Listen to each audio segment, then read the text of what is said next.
गांव के एक छोटे से किनारे में एक बुजुर्ग आदमी रहता था जिसका नाम कामरान था। लोग उसे सिर्फ एक आम लकड़हारे के तौर पर जानते थे, लेकिन हकीकत ये थी कि कामरान की जिंदगी में बहुत कुछ छुपा हुआ था। कामरान की उम्र तकरीबन 60 साल थी और बढ़ापे की वजह से अब वो जंगल में लकड़ियां काटने के काबिल नहीं रहा था, लेकिन वो अपने खानदान के लिए हमेशा फिक्रमंद रहता। इसकी बीवी आयशा भी उसी उम्र की थी। वो एक नरम दिल और सब्र वाली औरत थी जो हर मुश्किल घड़ी में कामरान के साथ खड़ी रहती। और उनके साथ रहता था उनका पूता अब्दुल्ला, एक ज़हीन और खुश मिजाज बच्चा जो दादा की कहानियों और नसीहतों का सबसे बड़ा शौकीन था। एक दिन कामरान ने जंगल में लकड़ियां काटने का इरादा किया, लेकिन जिस्म ने साथ नहीं दिया। वो उदास बैठा, हाथ थक कर झुक गए और दिल में सोचा, अब मैं अपनी फैमिली का पेट कैसे भरूंगा। इसी वक्त उसकी नज़र ज़मीन पर पड़ी। एक अजीब सा चमकदार कुछ उसकी नज़र से टकरा गया। कामरान ने झुककर देखा और हैरान रह गया।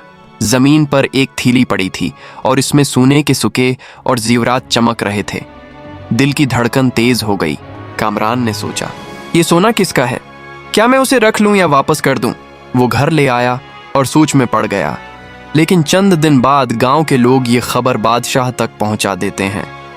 बादशाह ने फौरन हुक्म दिया कि कामरान को कैद कर लिया जाए और लोग कहने लगे, ये शख्स सोना चोरी कर गया है।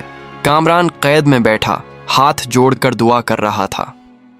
दिल ही दिल में सोच रहा था कि ईमानदारी का सला कब मिलेगा।